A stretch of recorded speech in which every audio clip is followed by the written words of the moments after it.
Depuis les temps les plus reculés, se situer dans l'espace et le temps a toujours été une préoccupation essentielle pour l'homme.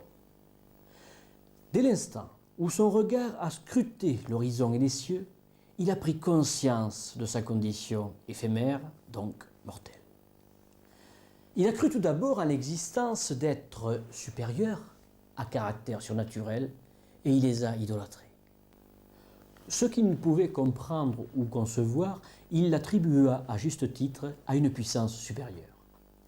Ainsi, au cours des siècles, des dieux, des anges, des miurges, esprits furent-ils adorés. Ils correspondaient à la mentalité des peuples, sans que l'on considérât s'ils existaient vraiment ou s'ils étaient le fruit de leur imagination. Ainsi, des constellations, des planètes, des signes du zodiaque portent pour la plupart le nom de divinités. Les anciens rendaient un culte direct aux divinités dont ils supposaient que les astres étaient les demeures et à travers lesquelles se serait exercée leur influence sur la terre et les humains. Ils considéraient que l'énergie qui anime les corps célestes est de même nature que celle qui anime les hommes, d'où leur influence sur ces derniers.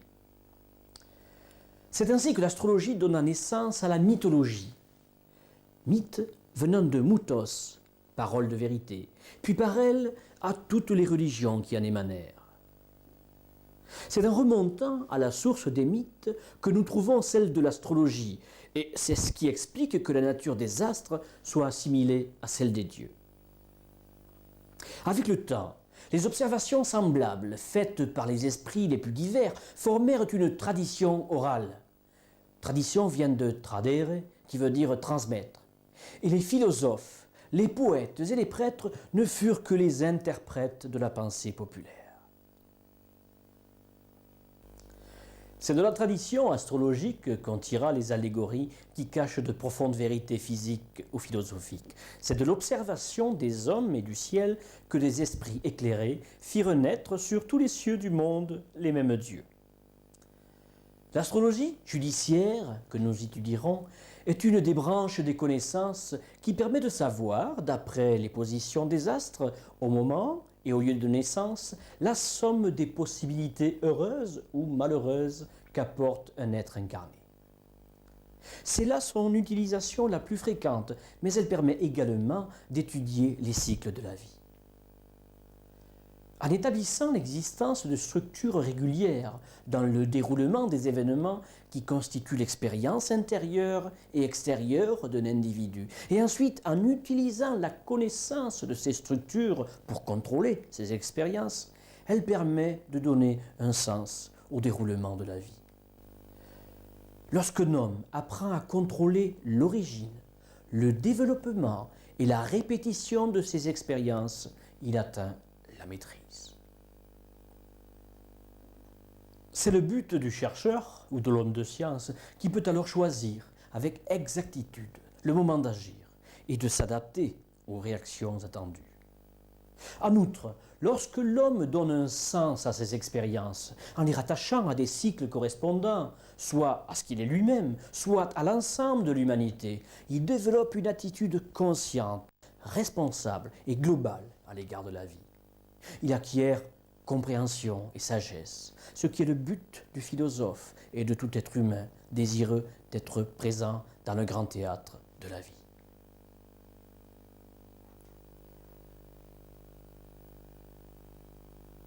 L'astrologie est basée sur l'astronomie. Son origine est aussi ancienne que l'origine connue de la civilisation. Depuis la période historique la plus reculée de la Chine et de la Babylonie, laquelle est probablement le berceau de ces sciences, c'est-à-dire depuis 5000 ans au moins, et parmi les principales nations de la Terre, l'astrologie ne fut séparée de l'astronomie et se basait sur l'observation de ces lois. Elles furent d'ailleurs enseignées dans les universités jusqu'au XVe siècle de notre ère. Si au départ, l'astrologie était reliée aux castes des cultes religieux de l'époque, Platon, Aristote et plus tard Galilée, Ptolémée et bien d'autres, par leurs travaux, purent donner une vision plus philosophique que divine de l'univers. Ptolémée, astrologue et astronome, a, par son travail et ses écrits sur le Tétrabiblos, livre de référence pour tout astrologue, permis de fonder l'astrologie occidentale.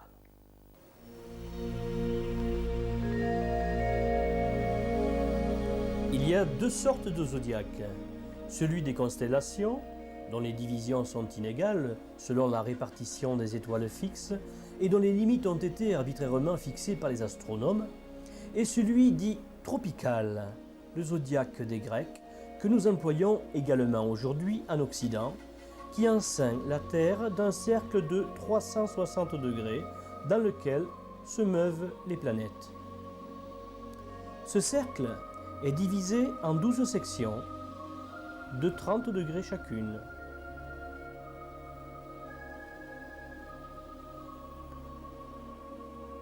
À partir du point vernal de l'équateur et de l'écliptique.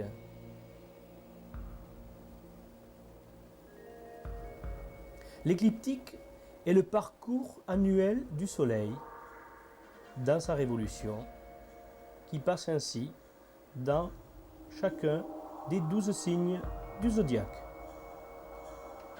Le zodiaque est des axes de 23 degrés 27 de l'équateur, de sorte que la moitié se trouve en hémisphère boréal et l'autre moitié en hémisphère austral. La bande zodiacale a une largeur de 17 degrés environ et s'étale de part et d'autre de l'écliptique. Le zodiaque se partage tout d'abord en 4 parties égales, limitées par les équinoxes, équinoxe d'automne, équinoxe de printemps, et les solstices. Solstice d'été le 21 juin, solstice d'hiver le 21 décembre. Le parcours, dans chacune de ces cartes, indique la durée des saisons. Nous savons qu'astronomiquement parlant, les planètes tournent autour du Soleil. Toutefois, nous vivons sur la Terre, et c'est là où se déroulent nos expériences. Nous utiliserons par conséquent la notion d'astronomie géocentrique, puisque nous sommes le centre, le moi, sur la Terre, géo, terrain d'expérience de notre incarnation. Et c'est de là que nous regarderons les luminaires et les corps célestes se mouvoir. Et c'est bien en relation avec ce qui se passe sur la Terre et sur le lieu précis de notre incarnation, dans le milieu social qui nous a vu naître, en relation avec l'univers, avec le cosmos, que se déroulera le grand film de notre existence.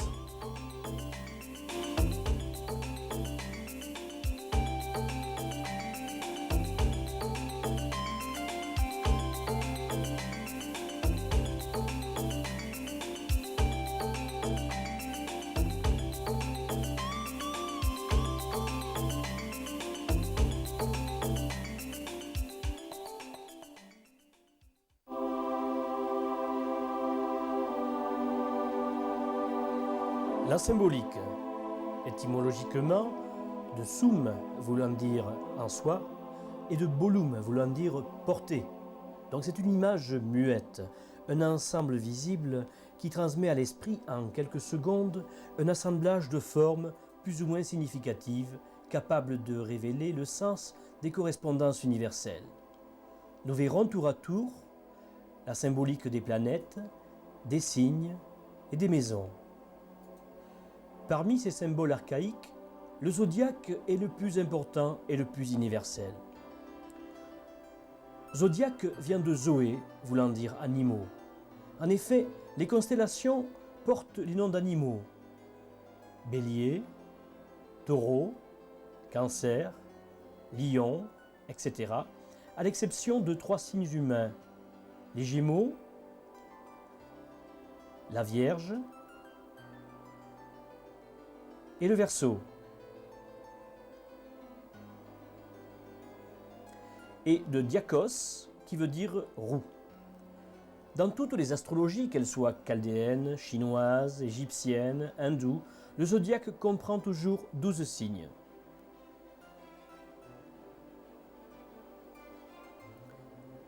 Si nous parvenons à pénétrer le caractère de ce zodiaque, composé de signes tels que le Bélier, le Taureau, le Gémeaux, le Cancer, le Lion, etc., ou celui des figures planétaires telles que le Soleil, telles que la Lune, telles que Mars ou que Mercure,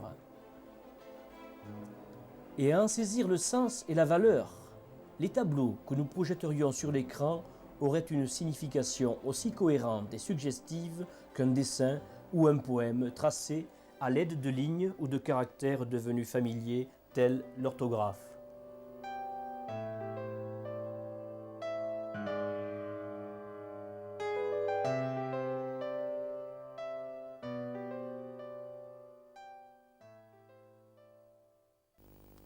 Les livres nécessaires à l'établissement d'un thème astrologique sont les éphémérides, qui contiennent toutes les informations nécessaires concernant les planètes et leur marche dans le ciel.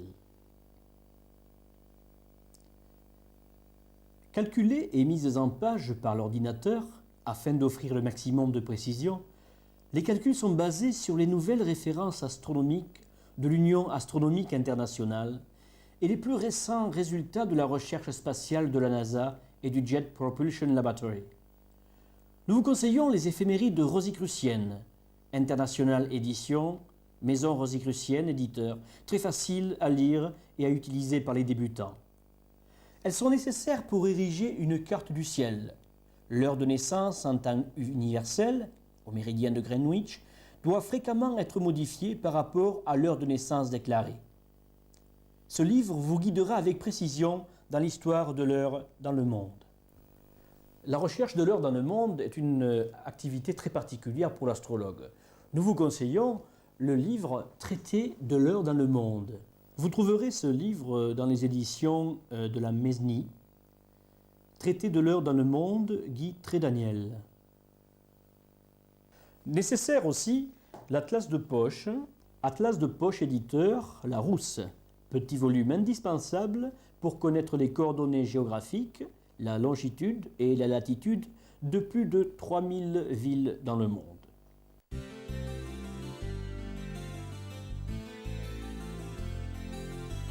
Nous allons à présent étudier la symbolique des planètes, des signes et des maisons. Tout d'abord, les signes. Le zodiaque comporte 12 signes, en commençant par le premier signe, le Bélier. En face de lui, nous allons trouver le signe de la Balance. Le second signe du zodiaque est le Taureau. En face de celui-ci, nous allons trouver le Scorpion. Le troisième signe du zodiaque est les Gémeaux. En face de celui-ci, le Sagittaire. Le quatrième signe est le Cancer. Face à celui-ci, le Capricorne. Le cinquième signe est le Lion. Face à celui-ci, le Verseau. Le sixième signe est la Vierge. Et le 12e signe, face à lui, c'est les Poissons.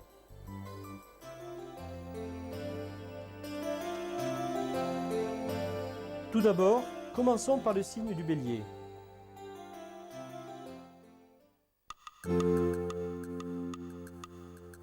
Premier signe du zodiaque, à partir du point vernal, le Bélier. Le Bélier dégage une impression d'énergie, de volonté aveugle et de violence. En le regardant, on sent son esprit batailleur et sa colère farouche qui le font foncer droit devant soi, sans souci des obstacles. Il passera ou se brisera la tête. Le Bélier doit s'exprimer et se manifester, ou bien il éclate. C'est un signe cardinal. Le 0 degré Bélier marque en effet l'équinoxe du printemps. C'est un signe de feu. Positif, il donne de l'enthousiasme, de la production, de la création, du courage, de l'audace. Vécu négativement, il donne de l'emportement, de la précipitation, de la jalousie, de l'humeur querelleuse. Sa planète maîtresse est Mars. Nous étudierons ultérieurement les qualités et les défauts de cette planète. Il correspond à la première maison du zodiaque. C'est le premier signe de feu. Ses tendances personnelles sont poussées vers l'action primaire.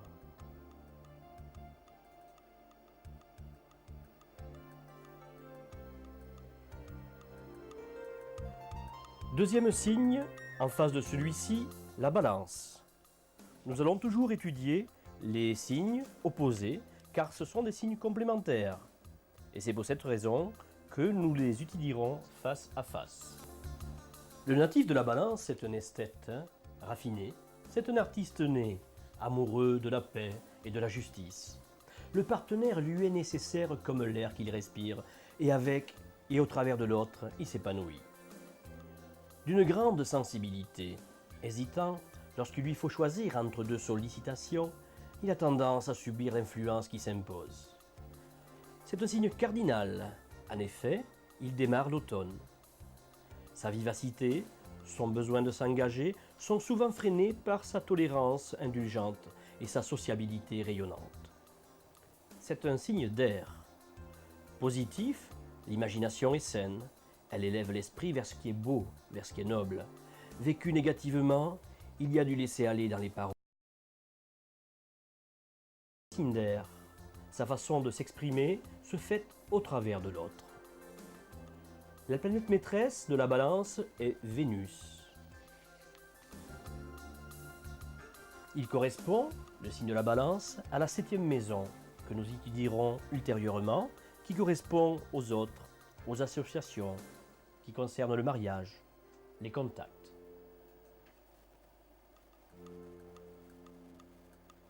Deuxième signe du zodiaque, le taureau. Le taureau. Ce signe concerne les personnes nées entre le 21 avril et le 20 mai. Le taureau incarne le plaisir de vivre en général et le plaisir de l'épanouissement des valeurs gustatives en particulier.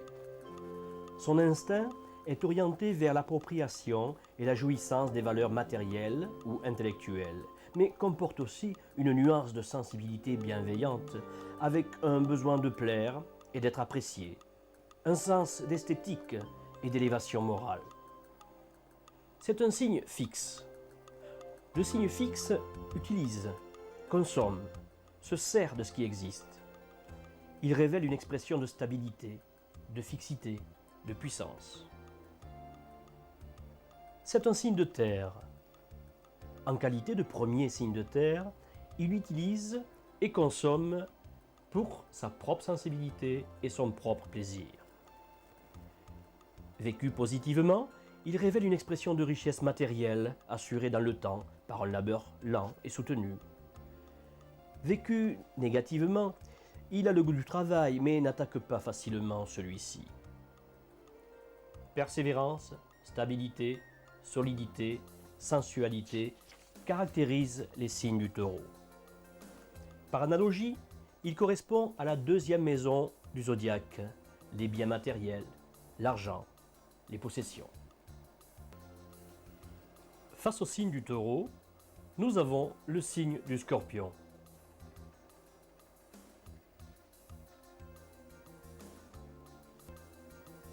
Le natif du scorpion se caractérise par une intelligence pénétrante, une curiosité à l'égard de tout ce qui est mystérieux. Sa sensibilité exacerbée, bien que maîtrisée, l'amène à s'intéresser à des êtres et à des idées d'une grande diversité avec le besoin de tout réformer, quitte à tout détruire pour reconstruire. Sorti régénéré de l'expérience, il est prêt à affronter d'autres défis. D'une fidélité à toute épreuve, on peut compter sur lui dans les moments les plus difficiles, à la vie, à la mort. La mort, sujet qui l'intéresse tout particulièrement. C'est un signe fixe. Stabilité qui permet la décomposition par le travail intérieur. Il consomme, utilise. C'est un signe d'eau, c'est le troisième signe d'eau, c'est avant tout le collectif, ce qui se passe autour de lui. Signe d'eau vécu positivement, il est doué d'un grand contrôle sur ses idées et ses sentiments. Les vues sont justes, aucun effort n'est inutile. Le consultant est tenace et persévérant. Vécu négativement, il aura plutôt tendance à être égoïste, tyran, révolté, susceptible, d'une taquinerie méchante, antipathique. Combativité, agressivité, activité, régénération concernent les signes du Scorpion. Sa planète maîtresse est Mars. Il correspond à la 8e maison, les crises et les métamorphoses du sujet, la sexualité, les pertes, les deuils, les héritages, les dons psychiques, l'astrologie.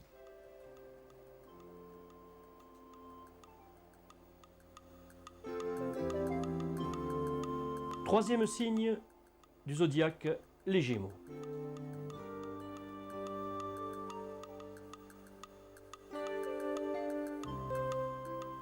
Le natif, né sous le signe des Gémeaux, est surtout marqué par sa faculté d'adaptation. L'intelligence est vive, la compréhension prompte et facile, il a une grande faculté de la parole et une curiosité qui s'étend à toute chose. Il possède des dons extraordinaires